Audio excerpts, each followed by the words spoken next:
율법은 진노를 이루게 하나니 율법이 없는 곳에는 범함도 없느니라.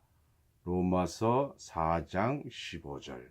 오늘 본문 말씀은 갈라디아서 3장 23절에서 24절입니다. 제가 봉독해 올리겠습니다. 믿음이 오기 전에 우리가 율법 아래 매임바 되고 계시될 믿음의 때까지 갇혔느니라. 이와 같이 율법이 우리를 그리스도에게로 인도하는 몽학 선생이 되어 우리로 하여금 믿음으로 말미암아 의롭다 함을 얻게 하려 함이니라. 아멘. 오늘 본문 말씀으로 갈라디아서 3장 23절부터 24절까지 봉독해 드렸습니다. 이 말씀을 통해서 죄와 율법에서 해방받아라 라는 제목으로 말씀을 증거하겠습니다. 성령도 하나고 믿음도 하나입니다. 성령이 무엇이냐? 예수님이 세례 요한으로부터 세례를 받을 때 비둘기 같은 성령을 받으셨어요. 그리고 누가복음 4장 17절을 보겠습니다. 신약 93쪽입니다. 선지자 이사야의 글을 드리거늘 책을 펴서 이렇게 기록된 데를 찾으시니 곧 18절입니다. 주의 성령이 내게 임하셨으니 이는 가난한 자에게 복음을 전하게 하시려고 내게 기름을 부으시고 나를 보내사 포로 된 자에게 자유를 눈먼 자에게 다시 보게 함을 전파하며 눌린 자를 자유케 하고 19절입니다. 주의 은혜의 해를 전파하게 하려 하심이라 해서 예수님께서 비둘기 같은 성령을 받으시고 다시 말씀을 전하시기 시작했습니다. 마태복음 13장 37절입니다. 마태복음 13장 37절입니다. 대답하여 가라사대 좋은 씨를 뿌린 이는 인자요. 예수님이 좋은 씨를 뿌리시면서 기사이적을 행하셨어요. 그러면서 좋은 씨를 이 세상에 뿌리셨는데 이 뿌리시는 것을 제자와 함께 보았습니다. 이 좋은 씨가 무엇이냐? 38절입니다. 밭은 세상이요 좋은 씨는 천국의 아들들이요. 그래서 좋은 씨는 천국의 아들들을 추수하기 위해서 씨를 뿌리신 거예요. 지금이 추수 때라고 한다면 많은 사람들이 그렇게 얘기를 하고 있어요. 추수 때는 좋은 씨인 천국의 아들들이 가득해야 되는데 아들은 안 보이고 종만 가득합니다. 요한복음 15장 15절입니다.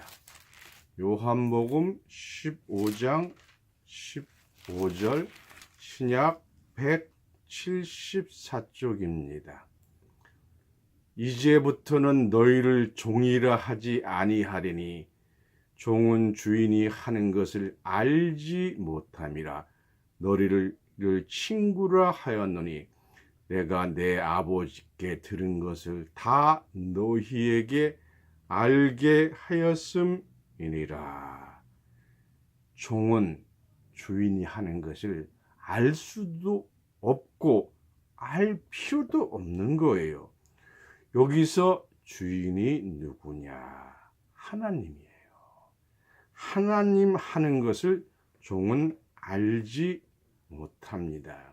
그래서 마태복음 7장 21절을 보겠습니다. 신약 10쪽입니다. 나더러 주여 주여 하는 자마다 천국에 다 들어갈 것이 아니요 다만 하늘에 계신 내 아버지 뜻대로 행하는 자라야 들어가리라고 말씀을 하셨어요. 구약 시대는 종의 시대였어요.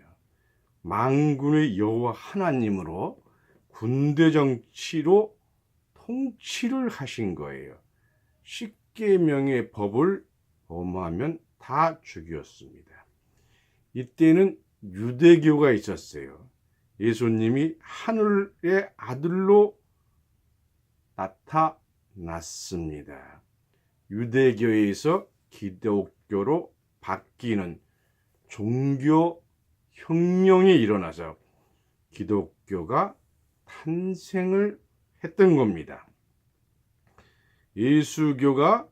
예수님이 십자가에 달릴 때 제자들은 다 배신을 했어요. 베드로는 예수님을 3번이나 부인을 했습니다. 비둘기 같은 성령은 전달이 안 되는 성령이었습니다. 비둘기 같은 성령은 하나님의 아들임을 입증만 한 거예요. 다시 말씀드리면 좋은 씨만 전달한 거예요. 이후에 마가의 다락방에서 불같은 성령이 임했습니다. 사도행전 2장 6절을 보겠습니다. 사도행전 2장 6절입니다. 신약 188쪽입니다. 이 소리가 나매 큰 무리가 모여 각각 자기의 방언으로 제자들이 말하는 것을 듣고 불같은 성령을 받고서 방언을 하기 시작을 했습니다. 그래서 수많은 선교자들이 탄생을 했습니다. 예수 믿는 자를 잡아 죽이던 바울도 베드로도 십자가에 거꾸로 순교를 했습니다. 이 불같은 성령이 한국에는 1960년대 70년대까지 한국 기독교가 성장을 했던 겁니다. 문제는 불같은 성령을 받았는데 성경을 몰라요. 방언, 치유 등을 했습니다. 요한복음 1장 1절에 말씀이 하나님이라고 했고요. 요한복음 5장 39절에 성경은 예수님을 증거하는 것이라고 했습니다. 그래서 불같은 성령이 있을 때는 기독교가 꽃이 피었어요. 이 꽃이 피었다가 떨어졌습니다. 왜 떨어졌느냐? 떨어져야 열매를 맺습니다. 전도서 3장 1절에 보면 모든 것이 목적을 이룰 때가 있느니라고 했습니다. 자, 열매를 맺는 성령이 무슨 성령이냐? 요한복음 16장 13절입니다. 신약 176쪽입니다. 그러하나 진리의 성령이 오시면 그가 너희를 모든 진리 가운데로 인도하시리니 그가 자의로 말하지 않고 오직 듣는 것을 말하시며 장래일을 너희에게 알리리라. 진리의 성령은 미래를 알려주는 겁니다. 우주적으로 하나님이 섭리하시는 역사예요. 그래서 열매를 맺어야 됩니다. 성령은 사람일 수가 없어요. 성령을 받은 사람의 소리를 들을 수가 있습니다.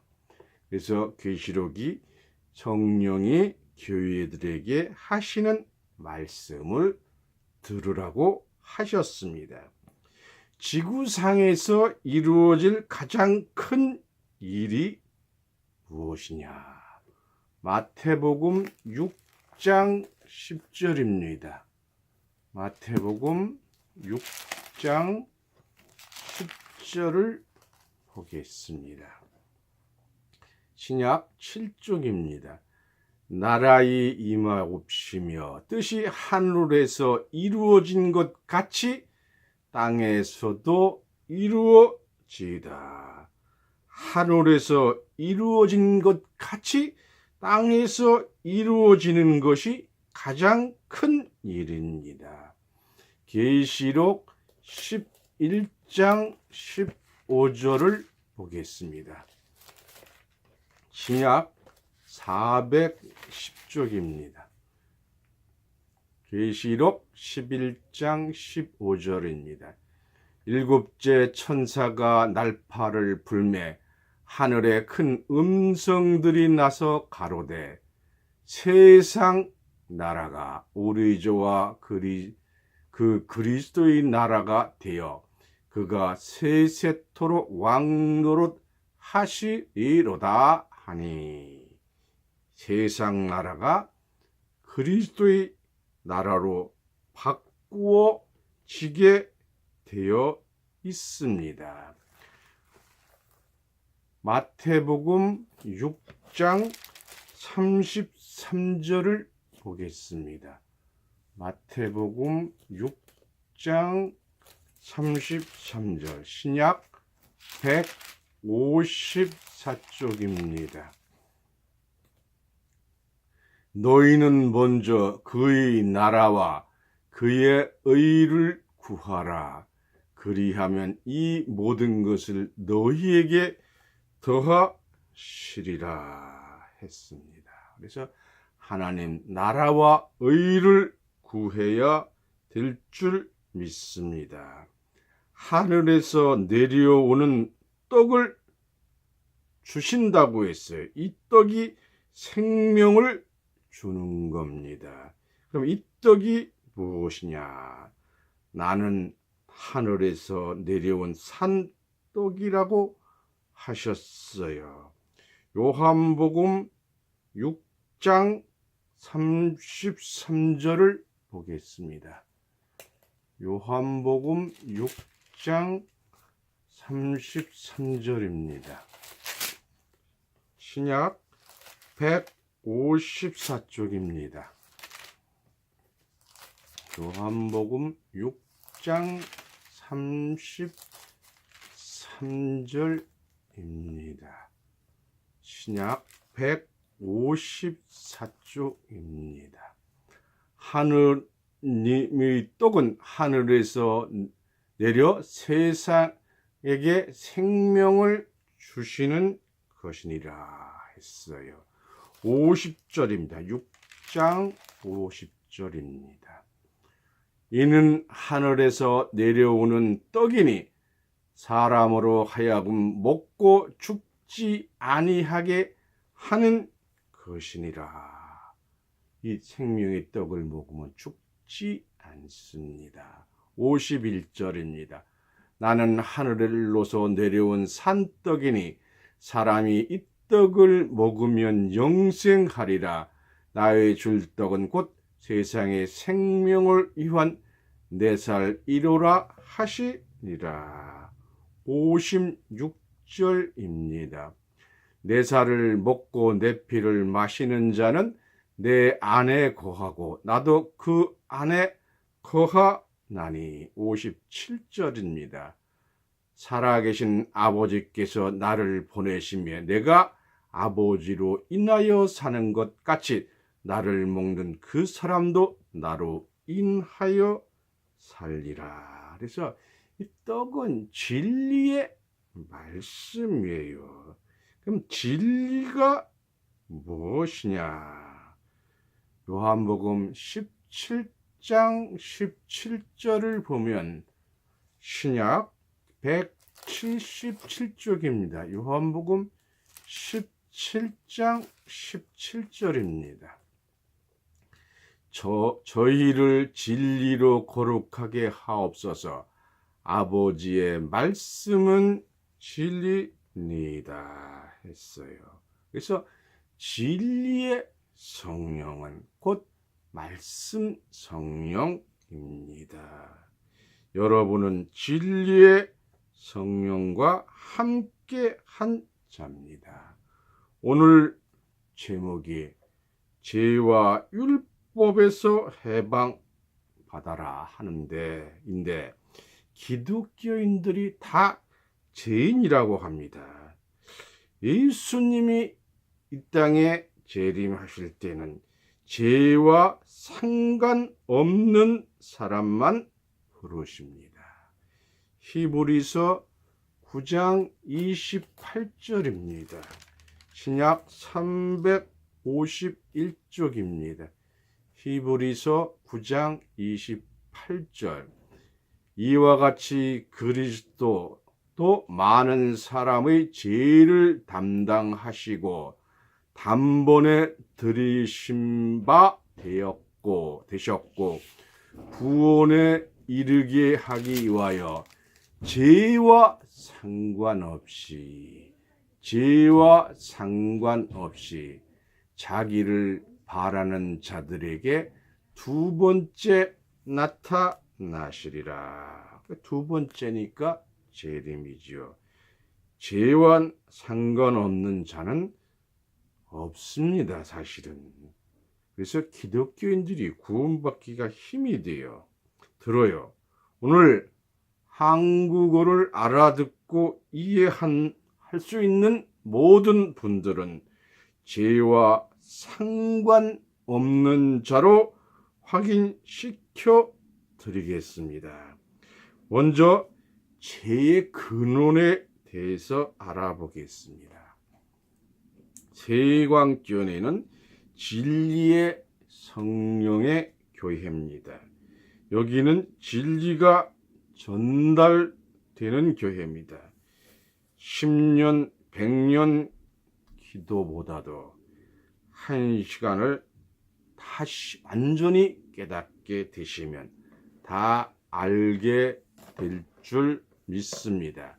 창세기 2장 17절에 보면 동산 중앙에 있는 선악을 알게 하는 나무와 생명나무는 먹지 말라 그랬어요. 이 먹지 말라고 명한 것은 율법인데 아담에게 준 거예요. 그랬으니까 먹었으니까 율법을 범한 겁니다.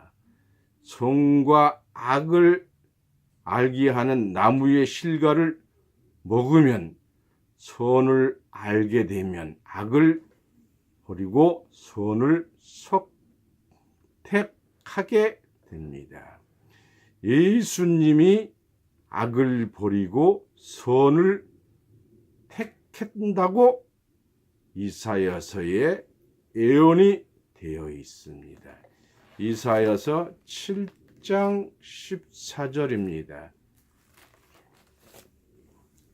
구약 975쪽입니다. 그러므로 주께서 친히 징조로 너희에게 줄 것이라. 보라, 처녀가 잉태하여 아들을 낳을 것이요 그 이름을 임마누엘이라 하라. 그가 악을 버리며 선을 택할 줄 알 때 미처는 사람이 돌았다는 것이 아니라 앞서 이런 뜻이에요. 그래서 미처 버터와 꿀을 먹을 것이라. 버터는 기름이잖아요. 꿀은 하나님의 말씀이에요. 그래서 오늘 말씀을 잘 듣고 선을 택하고 악을 버리는 축복 받으시기 바랍니다.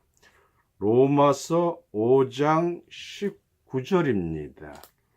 로마서 5장 19절. 신약 245쪽입니다. 한 사람이 순종치 아니하므로. 한 사람은 에덴 동산의 아담이에요. 순종치 아니하므로를 함으로 쓰면 불순종입니다. 불순종함으로 많은 사람이 죄인 된 것 같이 한 사람의 순종하심으로 죽기까지 순종하신 분은 예수님이에요. 한 사람의 순종하심으로 많은 사람이 의인이 되리라. 그래서 예수님이 죽기까지 순종하심으로 마지막 때 의인이 많이 탄생을 해서 영생한다고 했습니다. 마태복음 25장 46절입니다. 마태복음 24장 30절입니다. 신약 마태복음 24장 46절 말씀을 보겠습니다. 주인이 올 때에 그의 종이 어떻게 하는 것을 보면 그 종이 복이 있으리로다. 그래서 이 기름통을 가진 5 처녀가 의인이 되어 천국에 들어가리라고 하였습니다. 죄인은 천국을 들어갈 수가 없어요. 죄인이라고 부르는 찬송가는 부르면 안 됩니다. 죄에서 벗어나는 근본을 알아야 됩니다. 오늘 본문 말씀인 갈라디아서 3장 23절입니다. 믿음이 오기 전에 율법 아래 매인 바 되고, 율법 아래 매인 사람은 믿음이 안 왔다는 거예요. 그런데 오늘날 기독교가 다 율법에 매여 있어요. 그러니까 율법이 아직 오지 않은 겁니다. 갈라디아서 5장 4절입니다. 율법 안에서 의롭다 함을 얻으려 하는 너희는 그리스도에게서 끊어지고 은혜에서 떨어진 자로다. 다시 말씀드리면 예수 믿는 사람이 아닙니다. 그래서 여러분들은 율법에서 벗어나시기 바랍니다. 율법과 죄를 알아보면 로마서 5장 13절입니다. 로마서 5장 13절 말씀입니다. 신약 245쪽입니다. 제가 율법이 있기 전에도 세상에 있었으나 율법이 없을 때는 죄를 죄로 여기지 아니하느니라. 그래서 율법 율법이 원수입니다. 율법이 없을 때는 죄를 죄로 여기지 않습니다. 이스라엘이 율법이 없었으면 가나안 땅에 들어갔습니다. 죄를 누가 만들었느냐? 율법이 죄를 만든 것입니다. 법이 없어지면 죄도 없습니다. 로마서 4장 15절입니다. 이건 여러분들이 외우셔야 돼요. 율법은 진노를 이루게 하나니, 율법이 진노를 이루는 거예요. 율법이 없는 곳에는 범함도 없느니라.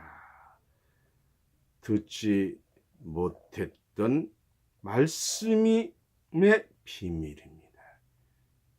얼마나 무서운 얘기입니까?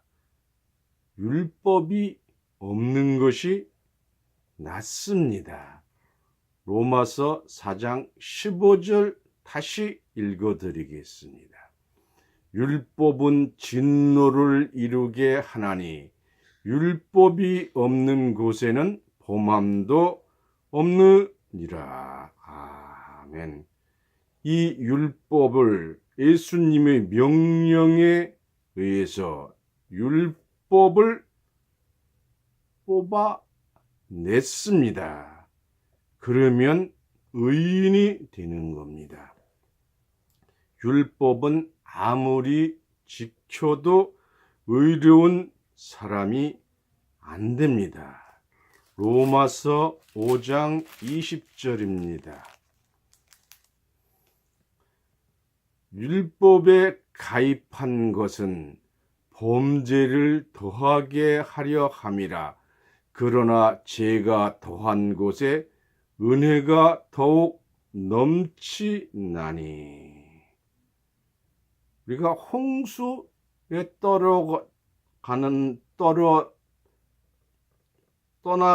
떠내려가는 자를 구원해 줬을 때 구원이라고 해요. 그러면 홍수 난 곳 가에 있는 사람은 어떻게 된 건가요? 물에 안 빠진 사람이 더 좋은 겁니다. 죄 없는 자가 더 복된 줄 믿습니다. 마음에 간음하고 도둑질 한 것도 살인했다고 했습니다. 바로 자유율법이잖아요. 갈라디아서 2장 16절을 보겠습니다. 사람이 의롭게 되는 것은 율법의 행위에서 난 것이 아니요 율법을 지켜서 난 것이 아니요 오직 예수 그리스도를 믿음으로 말미암는 줄 아는 고로 우리도 그리스도 예수를 믿나니 이는 우리가 율법의 행위에서 아니고 그리스도를 믿음으로 의롭다함을 얻으려 함이라.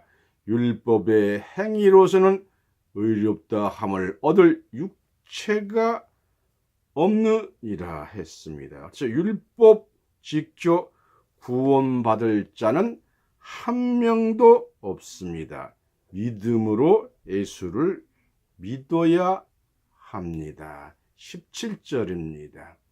만일 우리가 그리스도 안에서 의롭게 되려 하다가 죄인으로 나타나면 다 지금 죄인으로 나타났잖아요. 그리스도에게 죄를 짓게 하는 자냐? 결코 그럴 수 없느니라. 자, 율법에 매여서는 절대 안 됩니다. 에베소서 2장 15절부터 보겠습니다. 에베소서 2장 15절. 의문에 속한 계명의 율법을 자기 육체로 펴하셨으니 이는 둘로 자기 안에서 한 새 사람을 지어 화평케 하시고 또 십자가로 이들을 한 몸으로 하나님과 화목하게 하려 하심이라. 원수된 것을 십자가로 소멸하시고, 율법은 원수된 거예요. 이것을 십자가로 소멸하시고 또 오셔서 먼데 있는 너희에게 평안을 전하고 가운데 있는 자들에게 평안을 전하셨으니 이는 저로 말미암아 우리 둘이 한 성령 안에서 아버지께 나아감을 얻게 하려 하심이라 했습니다. 근데 지금 모든 기독교인들이 의문에 속한 계명의 율법이 무엇인지 모르고 있습니다. 의문에 속한 계명의 율법은 십계명입니다. 이 율법을 예수님이 폐지시키셨어요. 그래서 우리를 율법으로 심판할 수 없는 줄 믿습니다. 왜 그러냐? 16절에 소멸하셨다 그랬어요. 소멸이라는 것은 뭐예요? 사라져 없애버렸다는 거예요. 죄의 근본이 없어진 것입니다. 법이 없어졌습니다. 그래서 하나님께로 나가는 길을 예수님께서 열어주신 줄 믿습니다. 로마서 10장 4절 말씀을 보겠습니다. 로마서 10장 4절입니다. 신약 252쪽입니다. 그리스도는 모든 믿는 자의 의를 이루기 위하여 율법의 마침이 되시니라. 마쳤다는 건 끝냈다는 거예요. 율법 시대가 끝났습니다. 어떻게 바꿔치기 했느냐? 에베소서 2장 15절부터 18절에 보면 예수님이 속건 제물로 드리게 됨으로 예수님과 율법과 바꿔치기 한 거예요. 그래서 여러분은 율법에서 해방받은 줄 믿습니다. 율법도 기한을 정해 놓으셨어요. 갈라디아서 3장 19절입니다. 갈라디아서 3장 19절.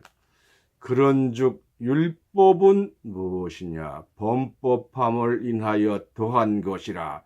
천사들로 말미암아 중보의 손을 빌어 베푸신 것인데 약속하신 자손이 오기까지 있을 것이라. 약속하신 자손이 올 때까지만 율법은 유효한 거예요. 이 약속한 자손이 누구냐? 갈라디아서 3장 16절입니다. 이 약속들은 아브라함과 그 자손에게 말씀하신 것인데 여럿을 가리켜 그 자손들이라 하지 아니하시고 오직 하나를 가리켜 내 자손이라 하셨으니 곧 그리스도라. 그리스도가 약속하신 자손이에요. 약속하신 자손이 예수님이 2000년 전에 이 땅에 오셨으니까 율법은 끝장난 것이라는 것을 깨닫기 바랍니다. 갈라디아서 3장 13절입니다.